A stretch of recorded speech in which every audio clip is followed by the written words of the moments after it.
Welcome in, ladies and gentlemen, to Giangelo's here on 224 in Boardman, the South Range Raiders Show. Hey, the second time around. Yeah. All right, I like it. Joined by undisputed leader of the South Range Raiders football team. Ladies and gentlemen, give it up for Dave Rach. Got better that time. That's good. And listen, second time's always better. TV trick, TV magic. All right, Coach, the first time all season, you guys on the road. Through 6 games, all at home. 7th game, you go on the road to Girard. Very formidable opponent and very tested. You know, for the second week in a row, I feel like you guys got tested early on, but you rise above. Let's start with going on the road, what it means to your guys, and how you kind of were educated about what kind of, I don't know, competitive nature your guys have. Yeah, I mean, we obviously love playing at home. But, I think it was kind of time for a change of pace. You know, obviously you can't play at home every week. So I think we were excited to get on the road and go into a hostile environment. And, our kids understand that going on the road, is accompanied by a lot of adversity. And we have to kind of create our own energy and to make sure that we're remaining poised. And you always know no matter where you're at on the road, you're going to have some calls that you probably don't love. So you got to overcome some things. And I thought our kids did a great job of focusing in and kind of handling whatever was thrown at them. I feel like every team's going to give you their best punch. It's a constant. Every single week we talk about it.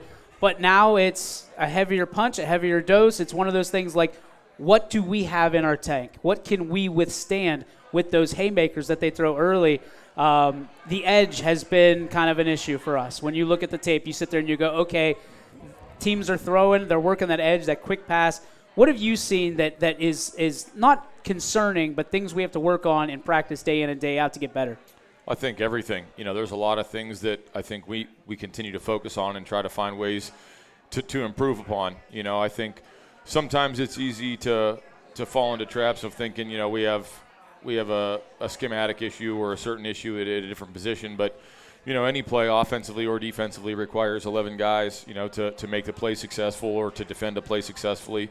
And I think, overall we've got to do a better job at all 3 levels defensively and then, really on the perimeter and interior defensively, just, to keep on growing and trying to find ways to be successful. Obviously, the more tape you put out there and especially at this point in league play, just the way that the league schedule rotates, I think most of our opponents have all the film on us. So I think guys have found some things that they like. Teams have found some things that they like against us, in terms of the throw game that we need to improve upon, and we're working hard at that this week. It's funny because we always talk about teams always want to run up against you because they want to say they're the ones that ran on South Range, and now they flip the script and they say, hey, we're going to throw on them, and we're going to compete. For you, is that kind of a badge of honor that they don't want to necessarily go to the run game anymore?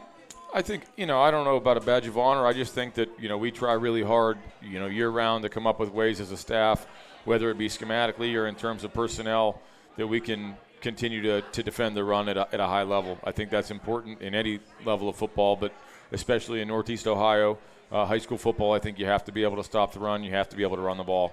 And, we're probably guilty as a staff. I know I'm more guilty than anybody of really focusing on that, in the offseason and maybe not spending as much time talking about the throw game. And but at the end of the day, you have to be able to defend the pass and you have to be able to rush the passer and, create some takeaways, and that's an area that we're definitely trying to improve right now. This is the time of year that every team in Northeast Ohio is looking at their roster like a MASH unit. For you, when you look at who's available, who's healthy, who's not, how has it been so far? Has it been worse, better, kind of on par for what you expected coming in? Yeah, we got some guys dinged up, and we're working through some of those things. We have a lot of guys getting treatment and, trying to heal up as much as we can. We've been through a really tough 7 weeks, of football, so I don't think it's shocking that we are beat up a little bit, but obviously priority number one is we have to try to get healthy. We also talked at length this week with the team about our need to continue to develop young guys and start playing more guys moving forward, in order for us to have the long season that I think everybody, wants to have right now.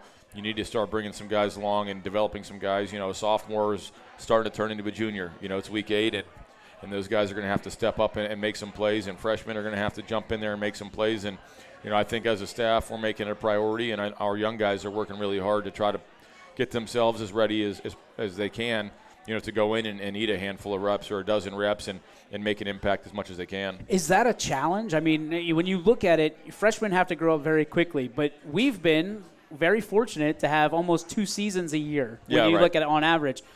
You grow those guys up very quickly in those scenarios. Is it a scheme thing? Is it just a development thing? What is it that getting those freshmen, what do they need to know about the Raider offense, defense, special teams to get them more reps so you can kind of put the other guys on a pitch count and preserve them for later in the season?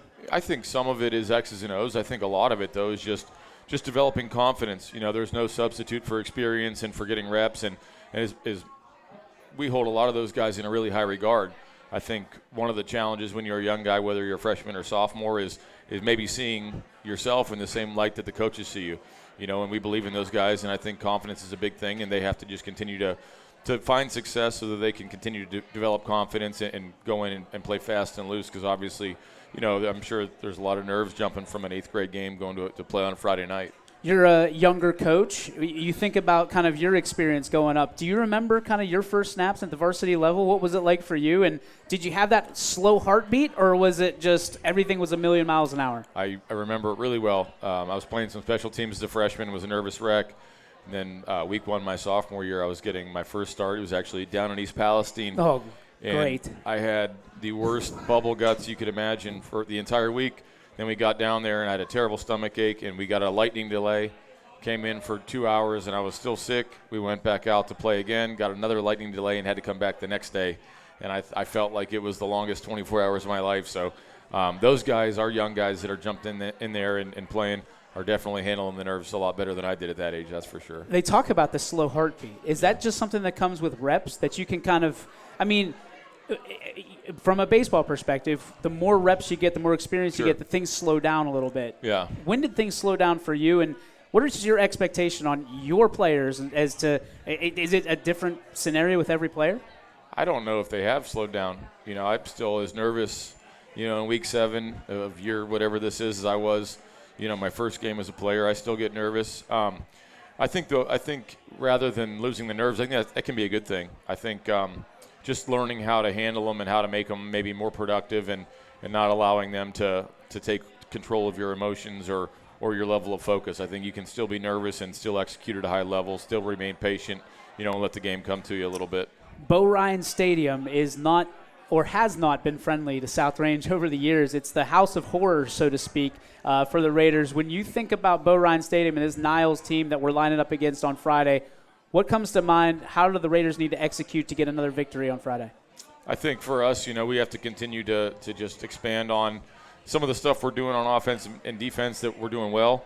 I think we have to continue to try to make that a strength, and we've got to correct a lot of errors, a lot of things that we've been, I think, struggling with, for weeks now, and we're still working on them. But for us, I think we have to become a little bit more dynamic, getting the ball downfield. I think our efficiency's been really good. We just haven't been able to create the explosives, whether that be, throwing it over the top or popping long runs. We've got to continue to become a little bit more explosive. I just think it's easier to sustain offense when you're able to pop them here and there. Obviously Bo Ryan's a tough place to play, and we've had some big losses there. But, there's also, I guess my first experience with Bo Ryan that I can really recall was, our team went there in 2001 when I was in grade school, and I watched Coach Yeagley and the guys beat up on JFK, in a Week 12 matchup, which was, I think at the time, a really historic win for the program. So there's been some good memories there too, and we'll try to make another one Friday night. Hey, shout out for you not talking about you beating up on my Bulldogs, your first experience. I appreciate that. You talked about young players. Over the season, we've seen some young guys step up. Who are some of the guys that have really impressed you and the coaching staff that you've given more opportunities and more kind of more on their plate, so to speak? Well, I think there's a group of them that continue to make plays for us and have done a great job as young guys. You look at, I guess you'd start with the sophomore group. Gavin Hiscox has started every game. Jason Vorshak, was thrown in last week and did a great job, ends up making a huge play. A lot of those guys on special teams have been around all year making a ton of plays. You look at Drew Starkey blocks a punt. What was it? Struthers week. Mm-hmm. Last week he goes in, plays a lot of defense for us, made some huge plays. I think he had a sack, a couple TFLs. Tommy Valentine's been getting some work in Long some snapper. different package. Well, but long snapper. he's a pretty good blocking back too. So Shannon can stay away from me with the ice yeah, pick now. Here you go. But he's another one. I mean, he's jumped in on offense for us at times. He's jumped in on defense for us at times, and obviously he's a long snap. And there's just a ton of those guys. James Dicer's working his way in there, and just a lot of guys that are, I think, really starting to kind of round into form and grow up. And I think a lot of it with those guys too is it's hard when you're a young guy. It's hard, I guess, to prepare yourself the right way. And those guys will learn how to prepare and continue to get better, which we're all excited about. We're going to talk to two guys tonight that mean a lot to this team. Talk to me about them. What they look like in your eyes. You start with Troy, who I've had a bunch of people come up to me and tell me, what a great job he's done of developing in the off season and how much he's improved, and I think it's a credit to him. He's a tireless worker. I mean, if you watch, he doesn't miss a day in the weight room. When he goes in there, he's really serious at practice. He works really hard on the mental stuff. Just really talented guy that's playing a new spot, kind of a couple new roles for us, and has done a great job. And then you look at Jerry. Jerry has done a great job for us. I tell you what, I don't know if anybody has ever played more defensive practice reps in their career than Jerry. And I know he means a ton to the team. It's funny to see the guys, interact. You kind of get to see kind of some of their different personalities, and you'll see here in a minute. Jerry's about as electric as it gets, but they're definitely great to have them both around. I'm excited to sit down with them both here in a few minutes. Before we let you go, got to ask you the off-the-wall question. So our talk about younger players, and you specifically as a younger player, got me thinking. We know you had a pretty doggone good coach that had you. Yeah. If you were sitting in his chair, I say way back when, but you're still younger than I am, what would you tell you if you had you as a player? Coach Yeagley, what would he tell me? No. What would you, if right now, what would you tell you if you had you as a player as a freshman?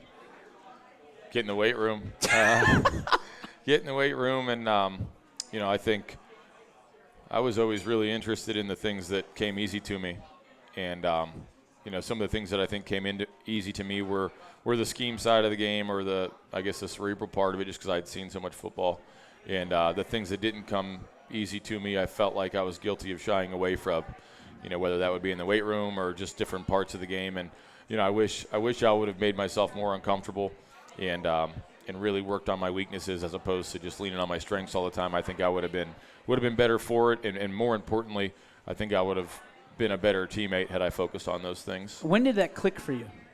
Like the challenging side of it?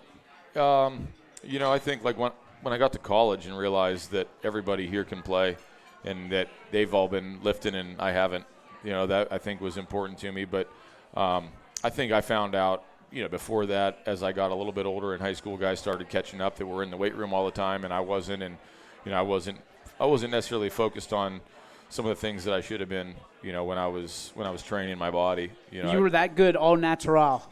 No, I just had a lot of good players around me, and I was lucky enough to have been born a big kid that could run a little bit. But yeah, I feel real bad for you. I was definitely working my – no, I left a lot out there in high school that I really regret in hindsight. Really? Yeah. We'll leave that for another time. All right. Ladies and gentlemen, David Rach.